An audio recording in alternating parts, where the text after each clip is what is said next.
What is up, guys? Welcome to the ThinkComputers Weekly Tech Podcast. This is episode 358, and our podcast is brought to you by Amazon. If you go to thinkcomputers.org/Amazon and happen to purchase something, that gives us a little kickback and, of course, keeps the podcast ongoing. With me is my co-host, Ryan. What's going on?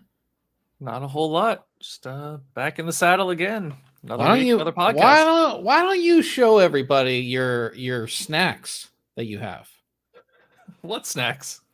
Ryan was just you calling me out, man. Ryan was just feeding his face with all of his snacks. All right. I'll bring them out. I have double stuffed Oreos. That is the only way to go when it comes to Oreos is the double stuff. Yeah. I have to say.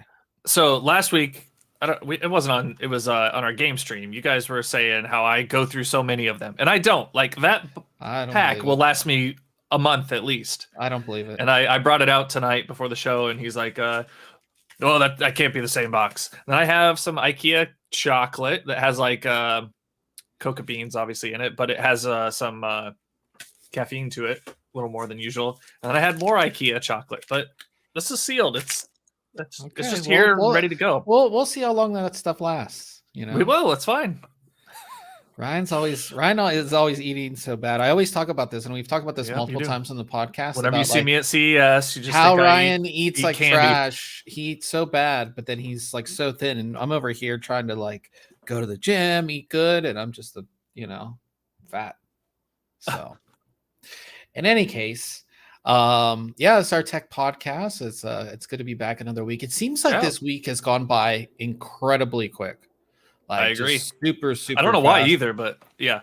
It's just like, but there's a lot of really cool stories this week and some pretty cool hardware announcements as well. Now, if you guys do want to follow along, we have our full show notes page that has everything that we're going to be talking about this week. So you can go ahead and click through as we're talking about it. This is linked in the video description as well. You should be able to find it on the website there as well. So to start things off, I took a look at a case from InWin, and this is their A5. Now, Ryan, do you remember the InWin A1? Remember that little case? You had the white version, right? With the window? Yeah, the wood top. Right? Yeah, it's the A1 Plus that I actually reviewed, but we saw different versions of the A1. Yeah. It was this little with a power supply, didn't it? The A1 did? Yeah, so this was a mini ITX, and I really, really liked it because at the time, we reviewed this in 2019, it was just like this perfect little system, you know what I mean? It had some cool RGB lights at the bottom. Yeah. It was really cool, and that was the only case in InWin's A series. That was it. You had the A1 and the A1 Plus, and that was it. But this past year they kind of expanded their A series, and now we have an A3 and an A5. So I reviewed the A5. Now the A3 supports mini ITX and micro ATX, where the A5 supports ATX and extended ATX. So it kind of completes the kind of series as far as like sizes and all that kind of stuff. So this case is really interesting. And like I said, it does support extended ATX, and this case is not all that big to support an extended ATX motherboard. It's also one of the smallest cases out there that supports not only extended ATX, but full ATX power supplies as well. So like a full-size power supply you can put in here, and an extended ATX motherboard. The reason for that is the actual design of the case itself internally.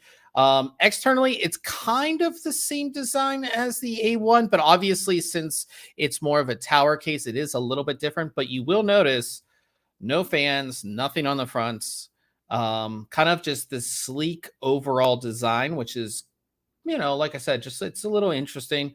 For those who want something that's more sleek, you don't want RGB fans in the front or any of that kind of stuff, you might really like this case. It is small, like I said, and there's not a whole lot of room for cooling, I would say. So at the top here, you would think that a 360 would go up here, right? Like if you would just be looking at this, but it's actually only fits a 240 because you mount your power supply in the front of the case. So you're only limited to 240, or two 120 millimeter fans, two 120s in the bottom, and then the 120 in the rear, and that's it. So kind of limited on cooling. Now, one thing I really did like about this case is the side panel design. So your main side panel is tempered glass, and it is tinted, which I think kind of fits the aesthetic to this case, but I know a lot of people don't like the tint on the windows really these days, because if you don't have RGB lighting, you really can't see in the case at all. But it's I think it's to your preference. But the cool thing about these side panels is they have this little notch up here, and you just like pull on it and the panel comes right off. No screws, none of that stuff, no weird handle. It just comes right off. And the opposite side panel is steel, but it's the same thing. It has the same notch. One of the best implementations that I've seen of a side panel. It just works. It's really that easy. Now, like I said, we are mounting the power supply in the front of the case. So like on a lot of mini ITX cases, they've actually run a power supply extension to the back. So your power actually comes to the back of the case, which is nice to see. Like I said, the only fan that comes with the case is this 120 millimeter rear fan. That is it. That's all that comes with this case. And then internally, kind of will give you a better idea of how this case is designed to work. So we have fan placement at the bottom. Of course, we talked about the fan placement at the top. So your air would come in from the bottom of the case and be exhausted out the rear in the top of the case. That's how this case is designed airflow wise. Like I said, you do have room in here for extended ATX motherboard. And you'll notice this little section right here. This is a little removable panel. This is made to kind of cover up where your power supply goes, and you'll see that in our install. But it actually has a built-in power supply kind of holder, and the case comes with this like graphics card support beam thing. I didn't end up using it because our graphics card was really small, but if you had a larger graphics card, it does come with that, which is kind of a nice little feature. Yeah. As far as storage, you get two SSD trays, and they're all made of metal, and they are removable. So two SSD trays here, and then this larger tray either supports a single SSD or a single normal size 3.5 inch hard drive. There's also room, where is it? There's also room here where you can install another hard drive in the bottom section of the case. So 4 hard drives out of the box with this. Now, coming into installation, pretty easy. Everything went in, no problem. Even though it is a smaller case, still more than enough room to work in and all that kind of stuff. Now, I did find it a little interesting that for their front panel connections, they provide this all the connections are together. Like your normal front panel connections, you have a bunch of different single connections. This is Right. all together. That's very typical for a mini ITX case because that connector is the same on every mini ITX motherboard. But for larger motherboards, it is a little bit different. And the reason that's annoying is this is not labeled. You can see it says EAD 015, but Yeah. on a normal one, it would say power, it would say reset, it would say whatever. Yeah. I had it, and they don't include a user's guide. It's just a QR code that you have to open on your phone. So it's like just another step in the process. Okay, want to make sure I have this lined up correctly. I want to make sure. So that was a little weird. But everything went in pretty good. You can see how the power supply mounts to the front of the case. And then you connect that extension cable that they include to your power supply. I like how compact this system is. It really is compact once you have everything installed. You can see it's just a very, very compact build. The weird thing, and you can kind of see it here, is that there are absolutely no tie down points on the backside of this motherboard. Yeah, and if you go back to the image you had previously, the other side, I guess. Yeah, it just looks a little jumbled up at the front with nothing to cover up cables. Yeah, so in my review, I said it would have been nice if we got some like Velcro ties or something to kind of clean up your power supply cables, because they're just basically just sitting there. You know what I mean? It is a nice little compact system. Like I said, you can do extended ATX on this. You can fit, I'm pretty sure you can fit a 4090 in here. It's going to go over a little bit all the way to the end, probably. Yeah, but you can. I have seen pictures of this case with a 4090 in it as well. It was just like so weird to not see any real tie down points at all on the backside of the motherboard. They do include zip ties, but again, you need some place to kind of tie them down to. Right. So that was a little weird. Overall performance, it's pretty good. Just out of the box, it is. You know, cases that are designed a little bit different, you're wondering how's that airflow going to be, you know, how all this kind of goes together. But as far as like temperature wise, it's really, really good.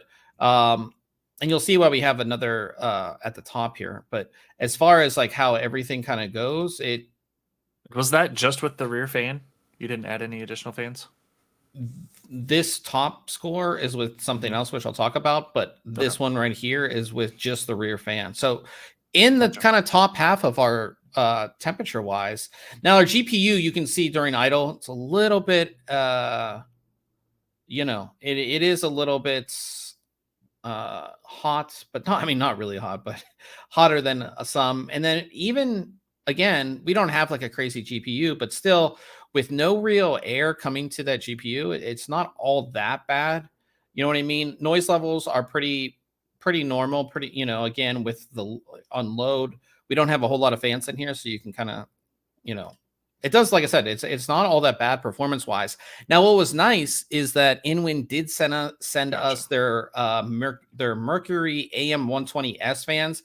And what's nice about these fans is that they are thin. They're only, I think, 15 millimeters thin. So they fit in the bottom of the case really well. They're pretty easy to install. So you just flip the case over.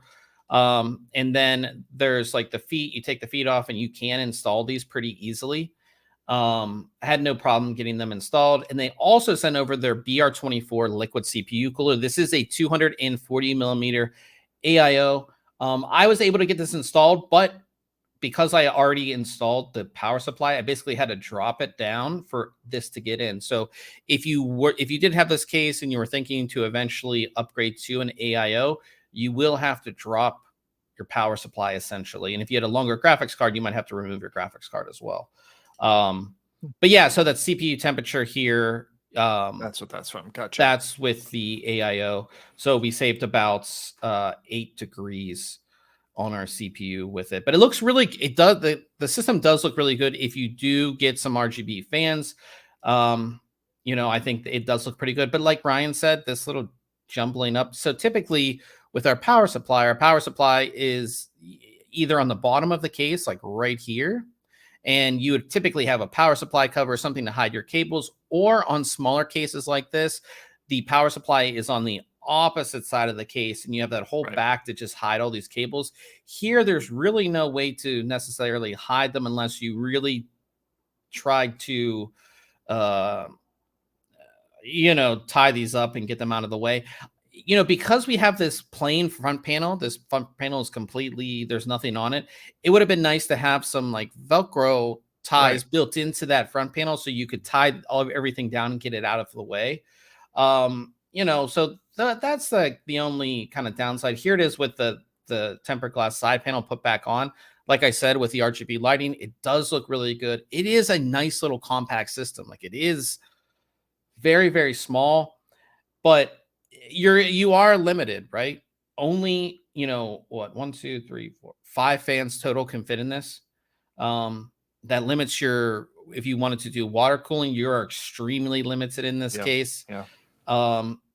If you do install fans down here, again, these are thinner fans, but again, there's 2 cable routing holes that are right below the motherboard that basically get blocked. So that's going to,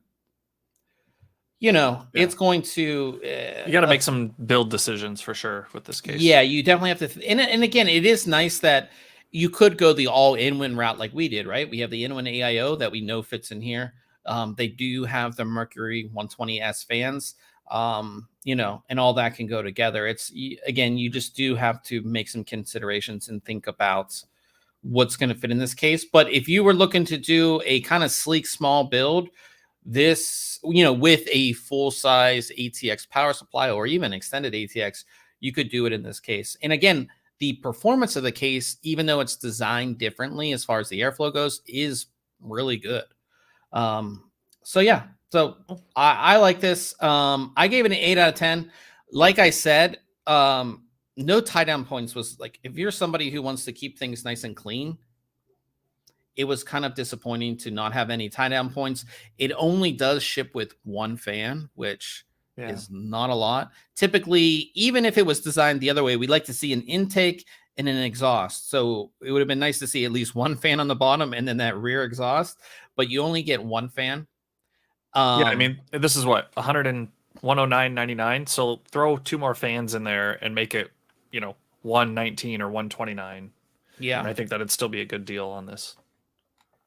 And, like I have the Lee & Lee 011 Dynamic Mini, which also supports extended ATX.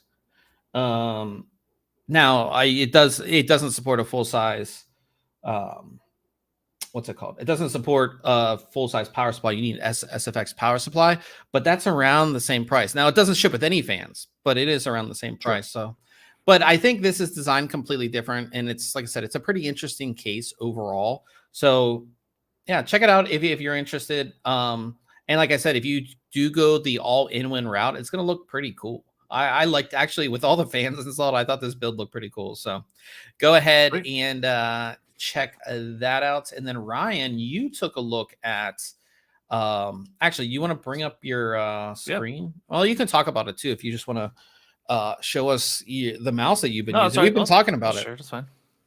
Yeah, so we have been talking about it quite a bit because I was really excited to get this mouse in, and it is the HyperX Pulsefire Haste 2 wireless version. I had previously used the Pulsefire Haste wired mouse for the last 2 years, ever since I reviewed it. Like, that replaced my previous mouse of choice, and the Haste 2 has now replaced the normal Haste. You were like, so not to interrupt you, but we were at CES and HyperX showed us this. Ryan's like, yeah, let me get that.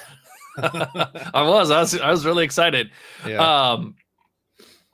So I'll just kind of go through here. Let's take a look. So the first thing that you'll like really notice with the Pulsefire Haste 2, especially if you've had the first version, is that the body of the mouse does not have any holes in it like the first version, right? So the first one had a bunch of holes in the section that's usually under your palm, and then even had some holes on the mouse buttons. Well, the Haste 2 no longer has those. So if that was kind of something you didn't like about it, or you were worried about debris getting into the mouse, anything like that, that issue is gone now. But they've still continued to keep the lightweight feature of the mouse. The white version wireless weighs 61 grams, and that's with a 100-hour battery inside of it. If you go to like the wired version, I think it gets down to 52 or 53 grams, which is just nuts, right? And what is that more or less compared to the previous? So the wired one is quite a bit less. The wireless version is very close to the same weight. Okay.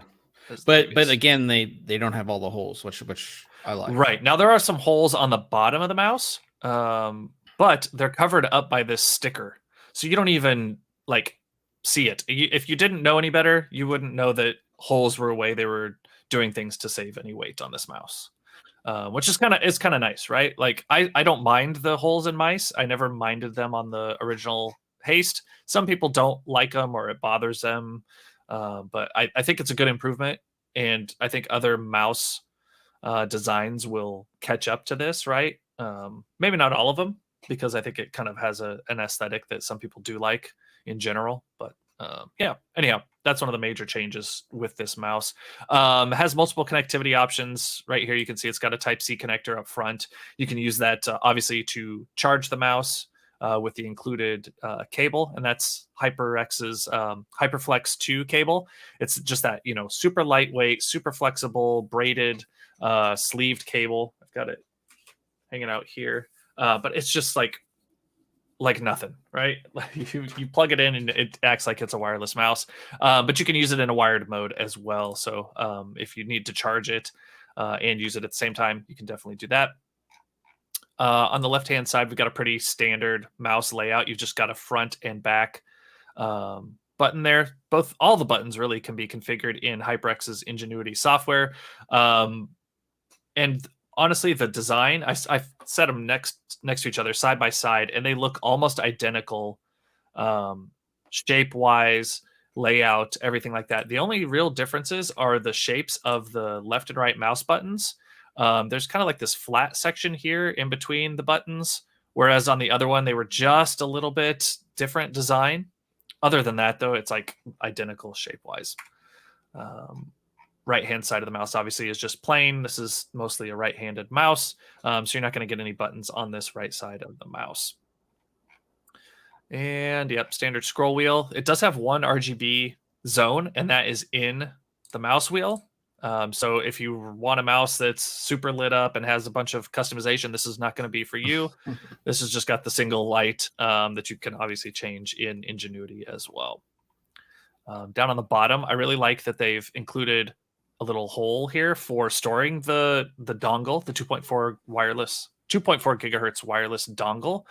That was something I was surprised to see in a lightweight mouse design. I would almost think that the amount of plastic that it takes to hold the dongle in there might be kind of surprised prohibitive to lightweight, right? Like on mine, there's no, and this is a lightweight one from Razer, and there's no. Yeah. So I actually like that, because a lot of times, like I wanted to, like if I'm going out for the day and I'm gonna work from like a coffee shop, I do like to bring my like nice mouse with me, because I like it. It's the mouse I use, and those like I said, that little dongle, you end up losing that. It's gone. Yeah. So I was really surprised that they were able to put that in there and keep the weight as low as they did. Also on the bottom, you've got your switch, to turn it off or select between Bluetooth 5.0 or 2.4 gigahertz wireless. And they've also utilized their own HyperX optical sensor on this mouse. So it's a 26K DPI. So if you need crazy high resolution, you've got up to 26,000 DPI. And they also have 5 skates on the mouse. So you've got your 4 in the corners here, kind of the mouse, and then you've got 1 in the center right around the optical sensor. So I like that center one. Not that I'm worried about any flex with this mouse, because it's a really solid design and feel. But I like that there's that center one to just kind of add additional support in the center. HyperX also includes a set of additional skate feet, so that if you catch one of these, one of them comes off for some reason, you want to replace them, you've got a whole new set that you can swap out at any time. And then they also, see, there's that. I like that dongle in there. So there's those extra skates here. They also include grips, just like in the previous version of the Haste. You can put a left and right mouse grip on, as well as left and right buttons. I chose to install just the left and right grips. I don't like to have grips on my mouse buttons, because I want to have the flexibility to move my fingers off of those buttons quickly, right? I don't want a grip slowing me down to like move over to my mouse button or my mouse wheel, right? So I don't like the grip, so I just chose to put it on the left and right sides of the mouse. But you can, choose to do whatever you like. They have a nice rubberized texture here, a little different than the previous version of the Haste. very comfortable, but a nice grippy pattern overall. Maybe I should use grips on mine. I don't know. I really like it. You know, make me better at games. The mouse before, you know, I had the first Haste before this, and then before that I had the Corsair Harpoon, and it had grips on the sides as well. It had rubber built into it. And I think I would be the same. You know, Asus came out with their newest lightweight mouse pretty recently, and it has optional grips on the sides as well. And I think sometimes the materials that these are made out of, this is pretty smooth plastic. It's got a little bit of a texture to it, but when I was using it without the grips at first, I could tell I was going to enjoy it with the grips much more, and that was definitely the case. So yeah, might be something to check out. I'm sure somebody sells some grips that you could, you know. I think this toss mouse on there. actually might have came with grips. I don't remember. Yeah, I'll have to look. I give them a shot. And then you've got this cool like weighted puck. That's kind of an adapter for your wireless dongle. So you can plug in the cable to your computer and then plug the Type-C into the other side of this little puck and then the wireless receiver onto the end here. So if you wanted to have it closer to you, or you know, whatever the case may be, you've got that little weighted puck there that can be used. Nice. Like I said, works with HyperX's Ingenuity. Not a ton of customization really, especially with, you know, light in general. You've got just, you know, that single lighting zone there. So I don't think nothing crazy you're going to be able to do there. Yeah, buying this car. Exactly that, and that's my point is like, yeah, you've only got one lighting zone, but if you're buying this mouse, you're not buying it for the flashiness, you're buying it for the lightweight performance features and performance. Exactly. Yeah. So, you know, you can adjust buttons as you would expect, right? Set macros, different functions to those buttons, everything we've seen previously with Ingenuity. The sensor can be adjusted to have multiple DPI settings, depending on your needs. Just pretty standard, you know, HyperX Ingenuity software. Anything you would expect from a current gaming mouse, you're going to be able to do with this mouse here. So usage, like I said, I put the grips on both sides. I really enjoy it in that method. And I've been playing it with Apex for the last couple weeks and loving the heck out of it. I have only once I, you know, used it for a little while with the cord plugged in. I've been strictly using it wireless, and this is the first mouse I've used to game with that's wireless. I was always kind of been a hater on wireless gaming mice. Like I'm a person that's like at home. I think my main computer's not wireless, right? I'm Ethernet. Not that I don't trust wireless, but I want that wired connection to have just like the best speed and responsiveness. And like, I can't tell a difference on this. Yeah, that's how I was for a while, and then I got a couple of these wireless ones in, and I was like, man, and once you lose that wire, you're not going to go back. Oh, even the lightweight, lovely. even the lightweight wires that I've used a bunch of them.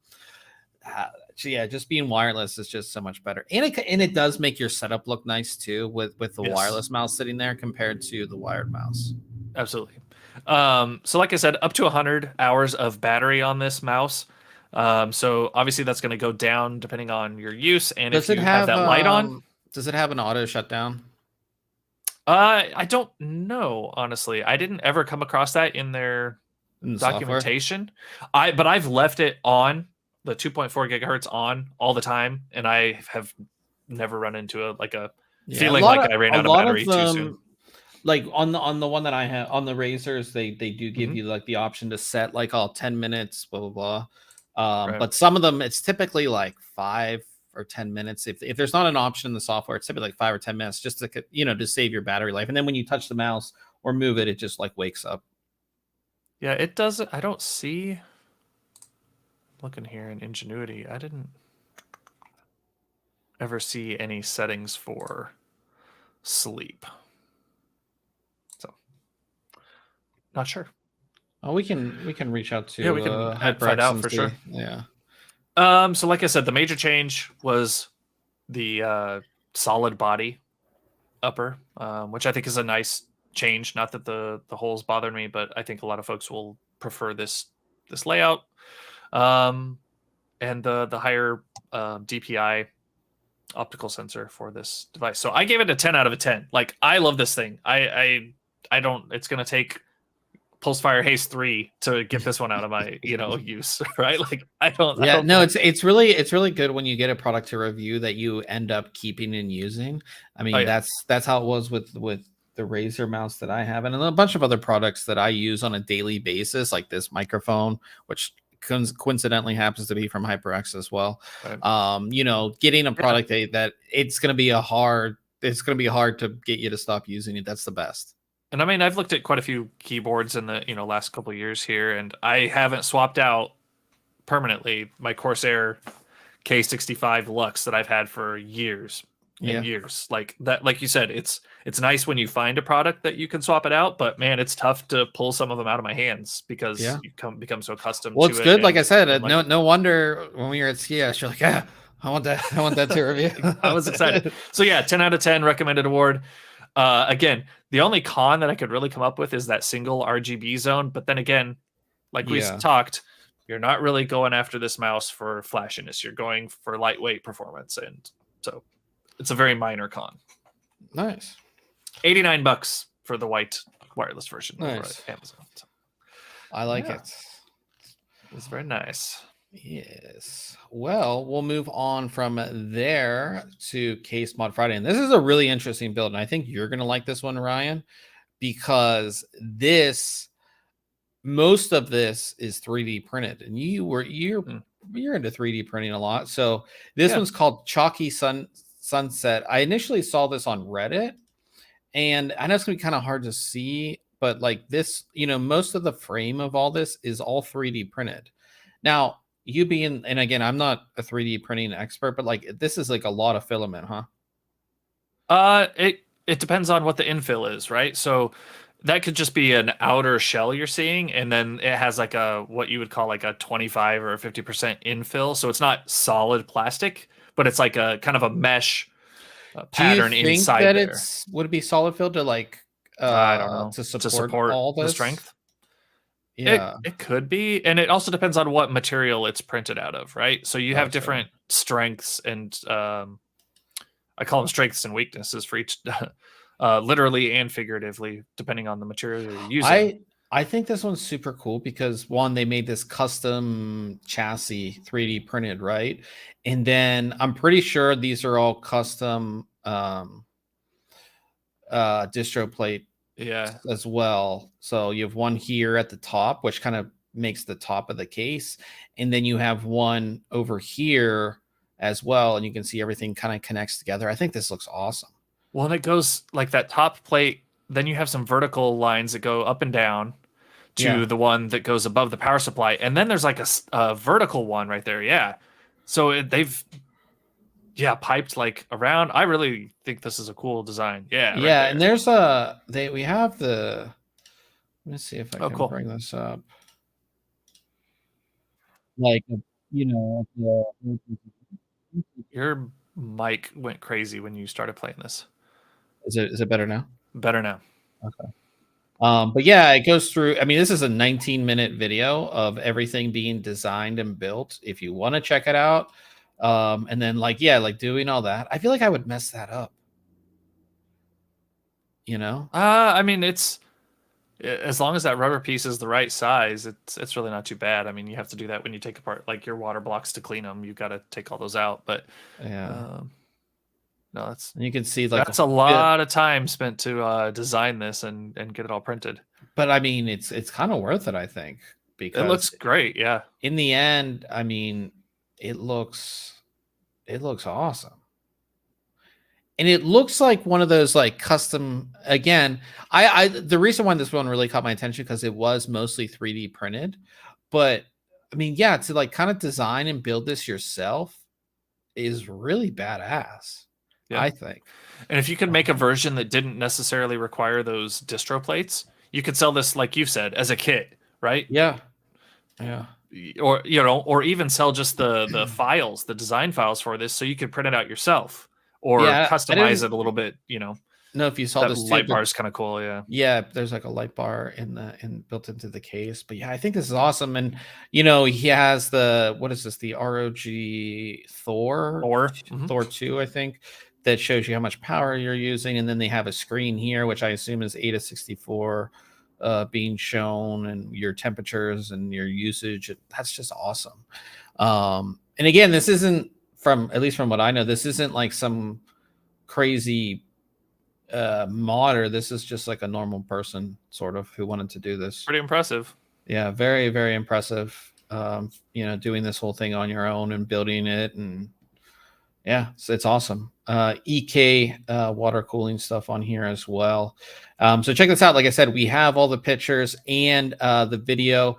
Also, the link to the person's YouTube there too, if you want to check it out. So really cool stuff. Really, really cool stuff. That's yeah. We so many times we feature like professional modders, but it is really nice to see a really, really cool build from somebody who's not necessarily a professional modder. So yeah, just a reminder, guys, we are giving away a laptop. We've been talking about it. How many days? We have 8 days left on the contest to win the Lenovo Slim 7i Carbon. So super easy to enter. We do all our stuff through Gleam, a bunch of different ways to enter. Get your entry in. Oh, we're so close to 20,000. I think we'll get there. Yeah. I think we will get there. So, but yeah, this is an awesome giveaway. Shout out to Lenovo for hooking us up with the Slim 7i.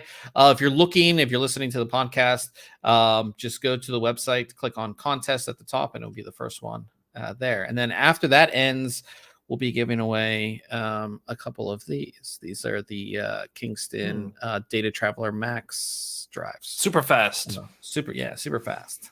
So let's move on to news. And we've been talking about the RTX 4070, which is supposed to be launching very soon. Pricing, now you've been looking at new graphics cards. They're thinking about it.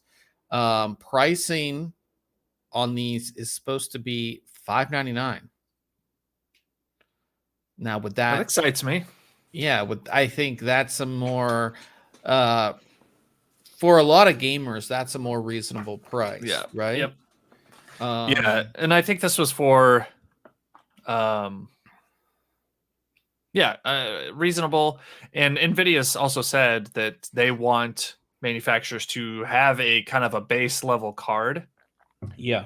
That they offer at this $599 price point. Doesn't mean that they can't have cards with better coolers at higher price points, but they wanted them to have a card at this price point as well. Yeah, and I think will be great. But that being said, like, how many are they going to make? And then they're like, oh, it's just essentially never available, so you got to buy our better card. Yeah, you'll see like, and if this is the MSRP, you'll see the one card, 100 units, and then we have our card that's 150 over MSRP. That's the only one we got. Yeah, that's all we've got. But I do think this is going to be a very popular card. I think for a lot of people, $600 is a lot more digestible than the prices of the other cards. What's the TI price at? It's $8. Really? $750, I believe. $750 is the base, if I'm not mistaken. We will look it up. I'm going. Like GeForce 30 or no 40 $799. Yeah. So $200 difference. Wow. Yeah. That's why I really want to see reviews and performance of this, especially compared to the 4070 Ti, right? Because all we heard from NVIDIA, not all we heard, but a lot, was like, hey, the 4070 Ti is up to snuff with the 3090, right? Like, it'll run, with DLSS on and things like that. Yeah. So what does it take? What's that performance difference between the 4070 and the 4070 Ti? And can I save $200 and maybe get some overclocking into this thing and get maybe not that performance level, but maybe get a little closer to it? Yeah, it'll be really interesting. I like this price point. I think if the performance is there, like 4080-ish level, because the 4070 Ti is faster than the 3080.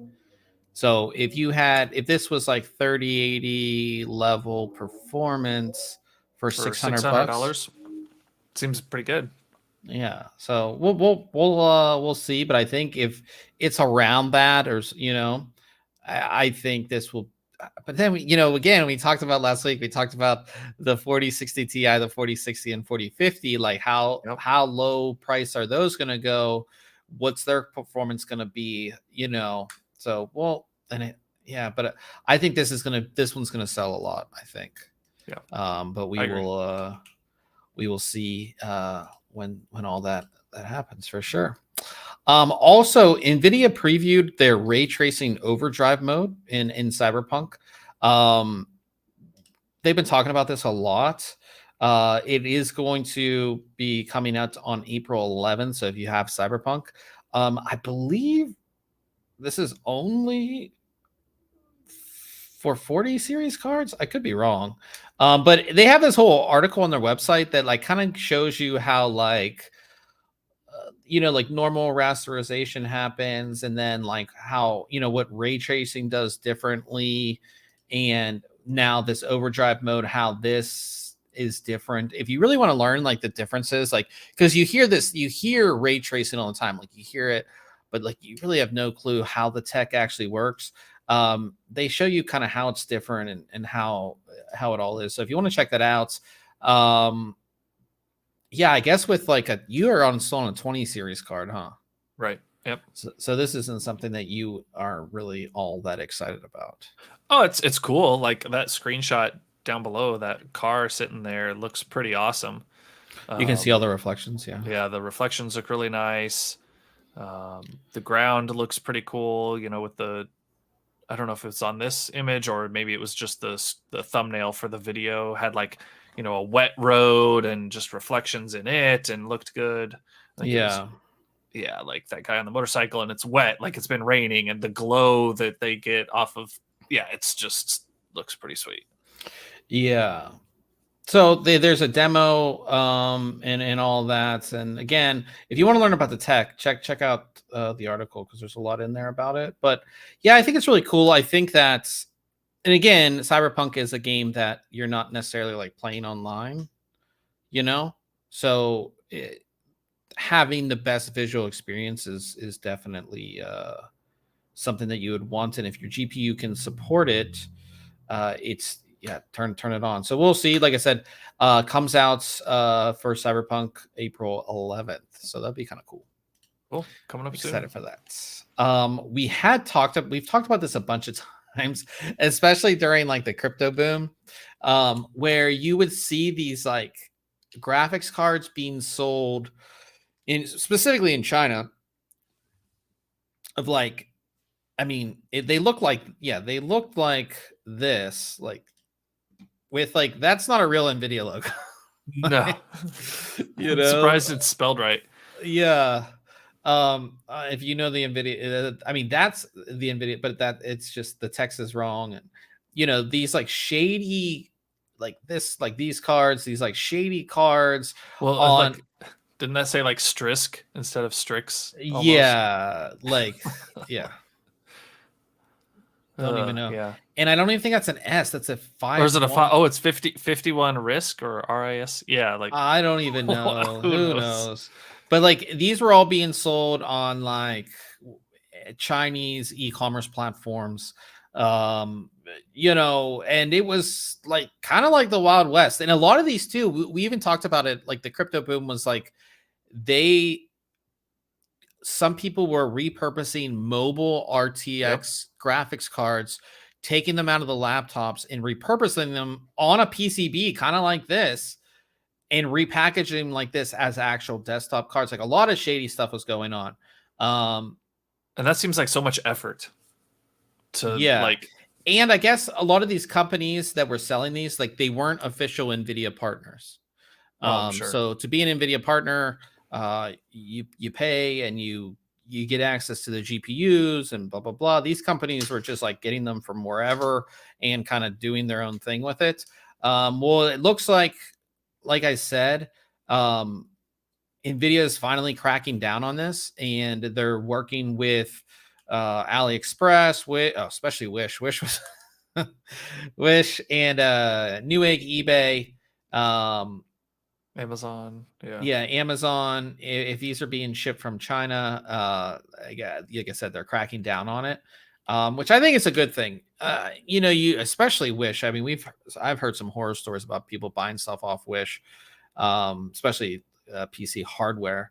But yeah, I mean, and the thing is like not only do you not know if it's even going to work or not, but on top of that, like you get this card that might say 3080, but it's a 3060, or you If don't even know. that, yeah. Yeah, or it's the laptop version, which is incredibly cut down and not really the same thing, Right. so it's kind of interesting to see what will maybe we'll put all these weird companies out of business, you know what I mean?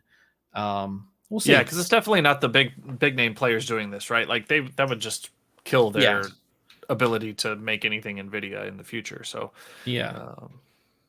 yeah. Yeah, so I like this. The less people getting ripped off and shady graphics cards out there that don't have official support, or don't support certain drivers or whatever. It's just good to have the official players out there that are making the cards. So good to see. And again, this was like really rampant in China, so it looks like they're cracking down. So I like that for sure.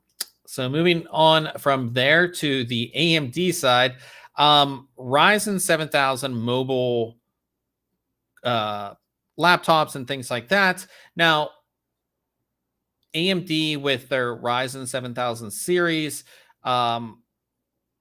they sort of rebadged a lot of their mobile CPUs and APUs and things like that. And you don't know, they both can say, like, if you look at the badges here, um previously they would all just say this: Ryzen 7000 series 5, 7, and 9. Share your screen. Oh, hey, I want to do that. There it is. So they might say Ryzen 7000 series 5, 7, 9. This is what they would look like on this side right here. And the new CPUs come out. Some of them, again, are like they would say the same thing. They would say this, and you don't know, do I have the newest chip? Like, what, I'm not sure. So the new ones are going to get rebadged like this, so you will know that you have a Ryzen 7000 series chip that has AM4, what's it called, has Zen 4 cores. It's not going to be Zen 3 cores. So makes sense. So if you are out there, you're looking for the latest and greatest Ryzen laptop, make sure it has this new badge that's orange and silver. The old one sort of looks like the actual desktop boxes where it has the Ryzen logo with a little circle. Those are older. So like I said, just don't, that's what happens when AMD has multiple series of multiple runs of the 7000 series as far as I still don't even know if, like, you got to know the secret colors to differentiate, right? Like, yeah, because there's still both Ryzen 7000 series, the 5, 7, and 9 across them. Yeah. You got to know the secret code to your color code. I don't know if they made like something like a premium label or a performance or a, I don't know, some other designation on there besides colors. Yeah, in my opinion. I definitely agree. I definitely think this helps, but like you don't see the story, you don't know. Right. You're at Best Buy or wherever looking at stuff, and you're like, oh well, this one's a Ryzen 7000 series, a Ryzen 5 7000, and so is this one. Oh, they've just got a different sticker, and there's a price point difference. This cheaper one, that's the same thing. Yeah. Except it's not. So yeah. So, but hey, the more you know. Hopefully, if you listen to the podcast, then you will, you'll be well informed. Yeah, exactly. Now, this is the coolest thing I saw. This was actually announced on April Fool's Day, and a lot of people thought it was fake. Yeah, there was a lot of interesting tech April Fool's jokes going around, but this is actually real. So this is the ROG Ally from ASUS. This is their first portable gaming console, and it is hard, like it's not like a cloud gaming console like that you would play your games from you stream your games from your PC to this, or you use a cloud gaming service. This is like a Steam Deck. There's actual hardware in here, and I have to say it looks awesome. It does. It looks like a beefed up Asus gaming phone. There's a guy that I work with that had one of the Asus phones, and it had some of that design on the back where it had extra cooling options and just the gamer looking design. It looks like a beefed up version of that. So yeah, this is exciting. I mean, I don't have a Steam Deck, right? So I can't compare it to that, but I think a lot of people are excited for this to maybe just see, some more options in that mobile high performance gaming realm. Yeah, and like I said, Asus always does a great job with design. I think this is really cool. I don't play games enough. Like I only play games when we're playing games for the most part. Yep. I don't have like a commute you know what I mean, or somewhere where I would sit there and play a game anyways. I think for a lot of people though, this will. And again, if it's like a Steam Deck, I mean, it's a fully fledged PC. You know what I mean? And there are some pictures of like, of what it kind of looks like pre-production, like what a pre-production unit looks like. I mean, it looks like a Steam Deck. Um, you know, so this is a fully fledged unit. And the really cool thing that I don't think a lot of people realize is that this new the new eGPU from ROG, this was announced a couple weeks ago, and a lot of people didn't really talk about it. So this is a RTX 4090 in this little thing, right? Okay. And they're using a proprietary connector, which they're showing being, and this is made to work with their a handful of their newer laptops as well. You see this big old, it is a big connector. Yeah, it's pretty big, but it's a proprietary connector from Asus. I forget exactly how it works because I don't think it's Thunderbolt. I think it's actually PCI Express. But in any case, so imagine, you take this with you. This is your PC, right? But then you go home and you plug it into this.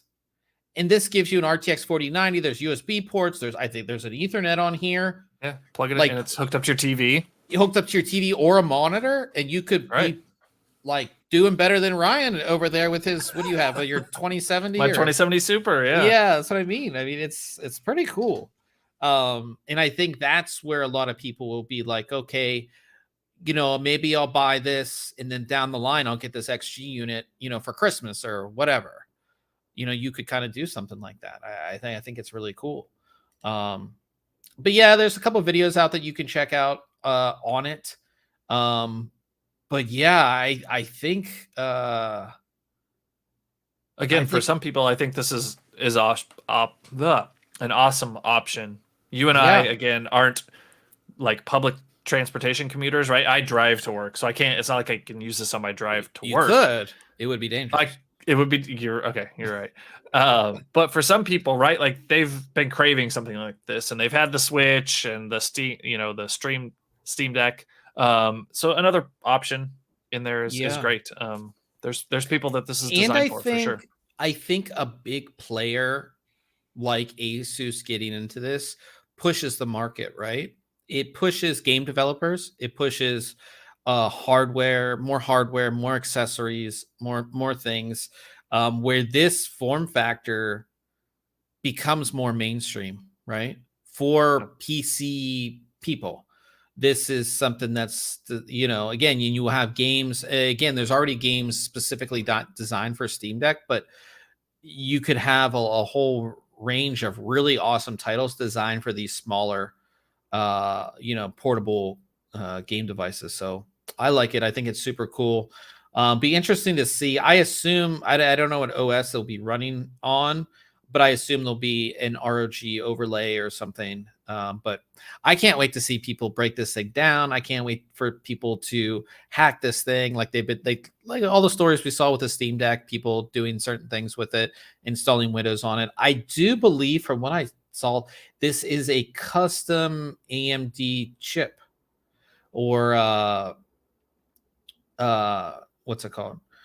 Like a custom APU type thing from AMD. Cool. So yeah, so that's exciting. I think this is really cool. It looks so cool that I consider buying, but I wouldn't use it. You wouldn't, I can't yeah, I just can't sit I there. can't justify getting it because I know No. I really wouldn't use it. That's the only thing.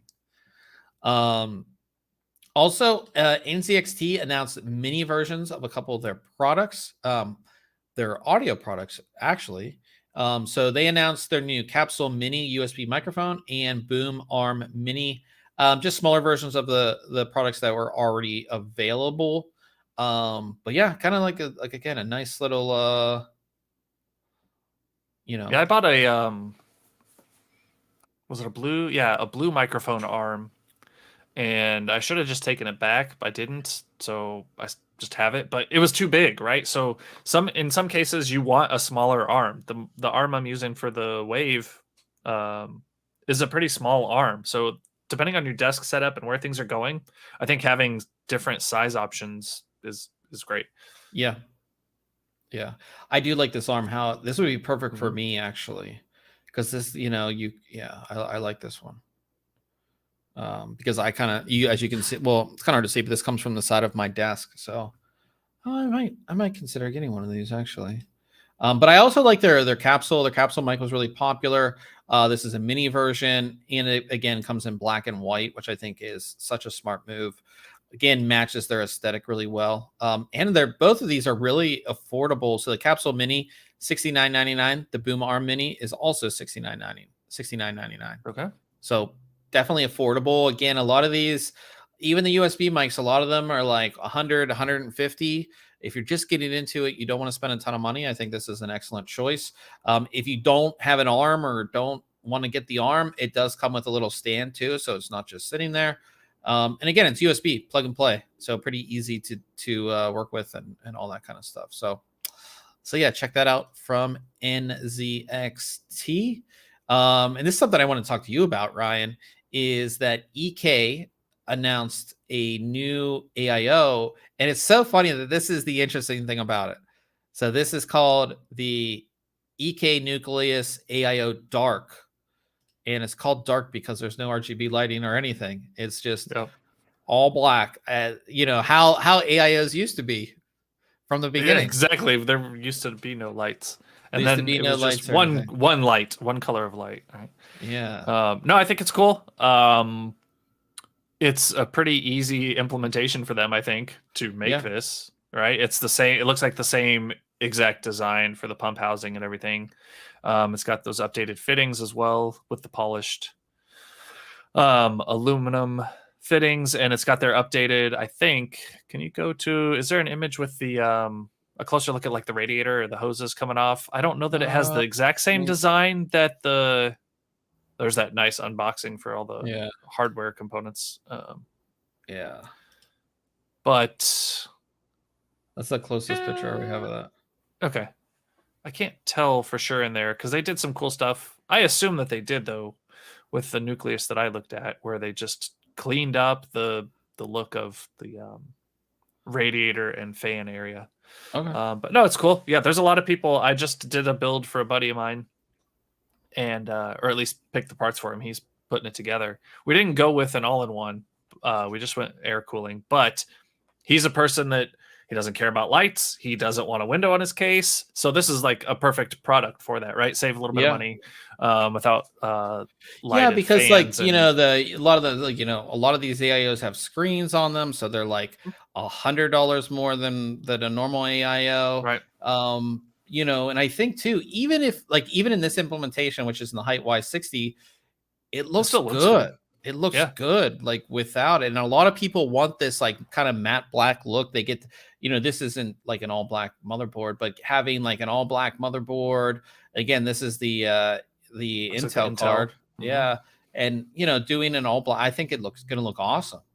And again, EK, pretty high quality stuff as far as their AIOs go too. So really cool to see. It is, how much is it? The 360 is 169.90 and the 240 is 129.90.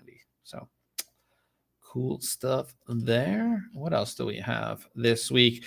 So Cherry, who makes, of course, switches, and they do make, Ryan's reviewed a couple of their motherboard, or not motherboards, a couple of their keyboards.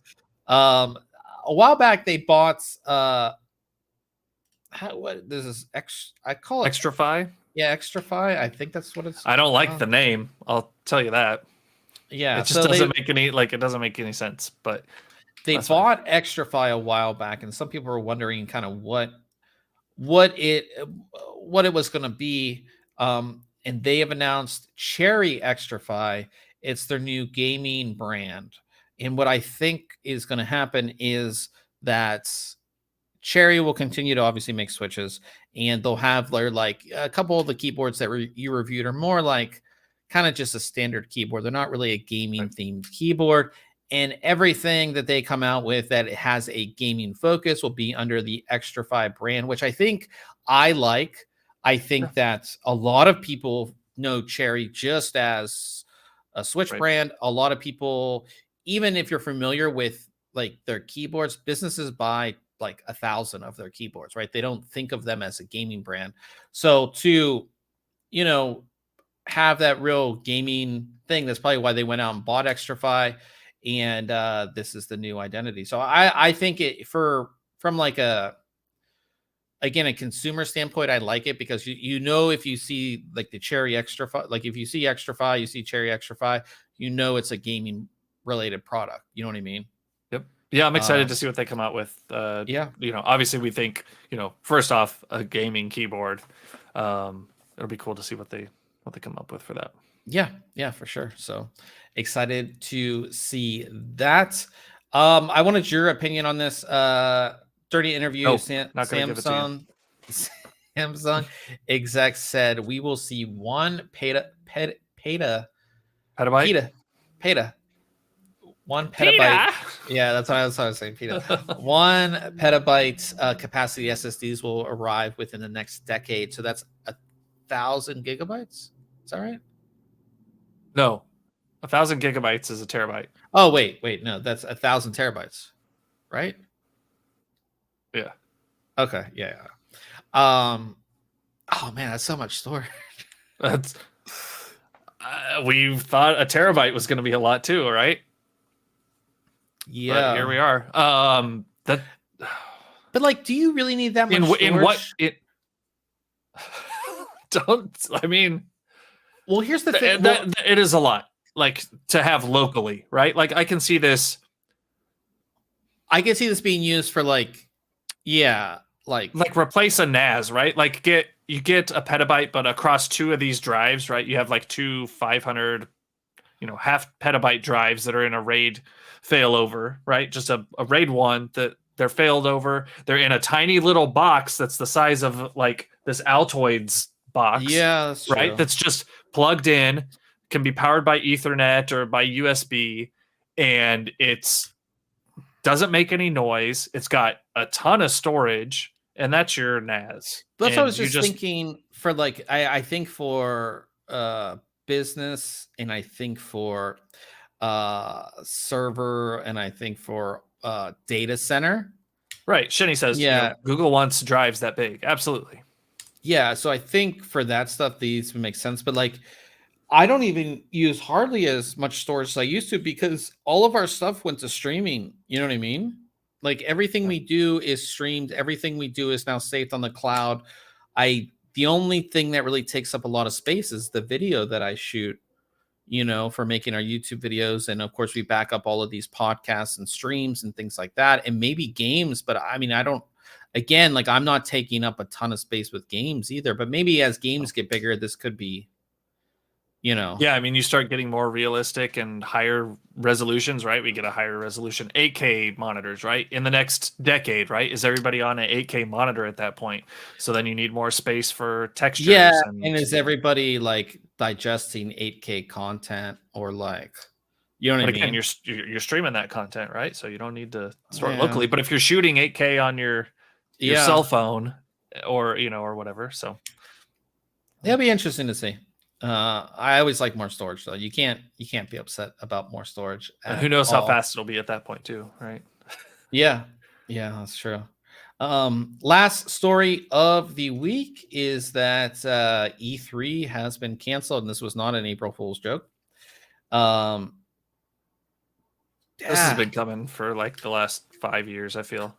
especially E3, because I think once companies started doing their own thing, and this wasn't just because of the pandemic either. I think the pandemic accelerated this happening, but when companies, especially gaming companies, started doing their own little events for their launches and their upcoming products, I could, again, for gaming, it's like you're showing the game, so you can just stream that. Like nobody needs to see it in person per se, especially if it's not playable yet. That was, in these companies, I mean, how often does a new Xbox come out? How often does a new PlayStation come out? You know what I Right. mean? So they need to be, paying all this money to set up a huge booth to show a console that's 3 years old and isn't going to be replaced for another 3 or 4 years. And Yeah. yeah, yeah, those shows are a lot of money, a lot of effort, right? You've got whole teams Well, at that's the each thing one of is these that not companies. only are you're paying ESA, Entertainment Software Association, so you're paying them to be there, and then again, you have a whole team building your booth. You have the cost of the booth. You have all your employees that you're flying there, that you're paying to stay there, Hotel, hotel, food. yeah, like all that kind of stuff. So, for them to just rent out a like an event space somewhere for the day and have them live stream it. And the live stream also makes it easier for all the presenters too, because there's no live audience. I mean, it's online, but a lot of times it's pre-recorded too. Well, I was to say, it Uh, doesn't even have to be live. yeah. I All of mean, it, right? it's they might broadcast the pre-recording live, but it can be Mm-hmm. recorded as many times. It allows them to fully control the show. Like there's so much about it. So it makes sense. It's interesting though, because Gamescom, which happens in Germany, that's still going Germany, yeah. strong. So, Yeah. and like the PAX events are still going on too. Those are really big. But that's a lot more than kind of what E3 was. But yeah, it could be. We don't know if it's coming back. Nobody knows. But yeah, physical and digital events. Just done. And it's Yeah. it's put on by the people that do like PAX and a couple of other big shows as well. That Reed Pop Company, they're the Okay. ones that run PAX. So it's not like they don't know how to run big events.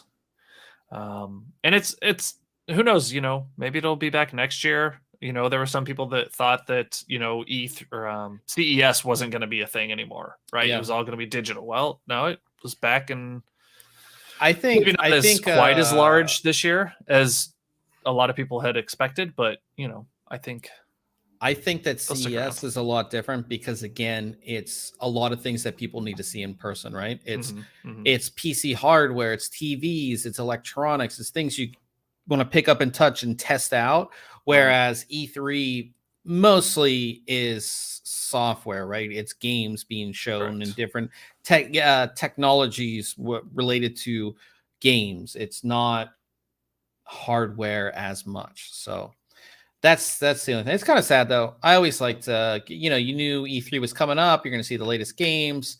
But I never again, really paid attention to E3 because it was always like it's just console stuff most of the time, yeah, right? It was I so mean, console focused, yeah, and it I was just wasn't a still, console player. yeah, it was cool to see a lot of the stuff. But again, like that same week now, you'll have all the big publishers like doing their own kind of online stream around the same time. So it's not like you're missing much. And it is kind of nice because sometimes like their publishers will kind of space it out. Like this week it's Xbox, next week it's somebody, you know what I mean? Like they're able to, not be at the same time, or you were gonna miss it or whatever. So yeah. Well, but like I said, sad to see. But that is the news for the week. Talking about what we have coming up next week. I'm gonna be taking a look at, they don't have the product page up for some reason. Um, Lexar, we reviewed their Aries DDR5 memory. They finally came out with Aries RGB. So we have a DDR5 6000 kit, a 32 gigabyte kit.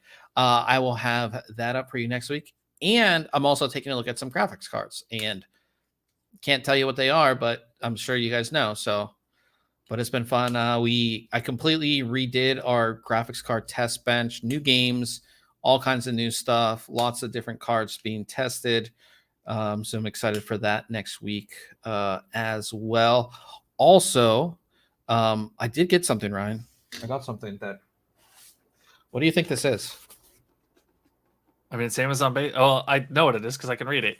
Is that the? Oh, that's the. Yeah, it is. The Cooler Master lookalike. Yeah, well, that's the thing. So this is the Amazon. It's got to be Cooler Master, right? This is the Amazon Basics CPU cooler, which looks a lot like It's got to be OEM. It looks like by yeah. So I actually reached out to Cooler Master and asked them if they're making this for Amazon, and I haven't heard back yet. They put me to somebody on I reached out to my contact at Cooler Master, and then they sent me to somebody on the thermal team. So hopefully that person gets back to me by the time I review this. But yeah, kind of interesting to see that cooler. We talked about it a little bit. So yeah, that was the another thing that I've just been working on. So what about you? Have you been doing anything tech related? No, nothing. Not at all. No, you haven't been testing out that keyboard? A little bit. I messed with it some. I need to retake some photos that I didn't think I was very happy with, but no. I mean, I put together, I just been doing the short video on this. No, I just been busy. I was gone all weekend, and so really haven't had time to do anything. Like you said, it was a quick week. Yeah, everything goes by so quick, and like I said, as we getting into summertime, it's you'll want to be outside, want to be doing non-computer things. I did go to my first Padres game. Yeah, you sent some pictures. It looked like you were pretty high up, but I think the view was great. It looked like you had a great view of the field. The downtown area around you looked awesome. Yeah. Yeah, I've never been. I'm not a baseball fan. I really don't know who's like an actual baseball fan because it's one of the most boring sports ever. Sorry to say. I thought that too for quite a while, and then I followed the Royals one year, and it was really their year that they were pushing towards World Series, and then of course the World Series championship year. I was watching every game towards the end of the season, and really started get back into that mindset of thinking about things that are happening and how they're adjusting their plays and everything. It takes a little bit, but okay. It's definitely not my favorite sport. But yeah, so I went with a group of friends, and it was opening weekend, so it wasn't the opening game, but they have their opening series was against the Colorado Rockies, and so it was my first time at the stadium. And again, San Diego, that's the only sports team they have left. Professional sports team they have left. The Chargers are gone. They don't have a hockey team. They have a minor league hockey team, but so it was cool to go to the stadium. Stadium's nice. But I thought it was super cool because I guess this doesn't happen all the time. I think they did it because it was opening weekend, but as they're singing the national anthem, 3 F-35s go right over the stadium. It was the coolest thing ever. Obviously because I love flyovers. But you've got a base right there. Yeah, the base was right there, and they had parachute people come into into the stadiums. It was pretty cool.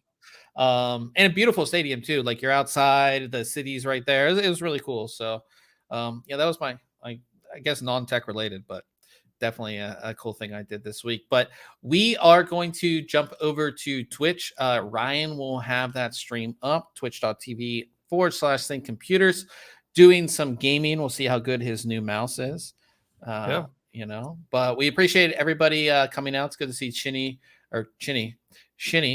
in the chat. He'll be gaming with us as well. So we are going to get out of here. So again, jump over to Twitch, and we'll see everybody.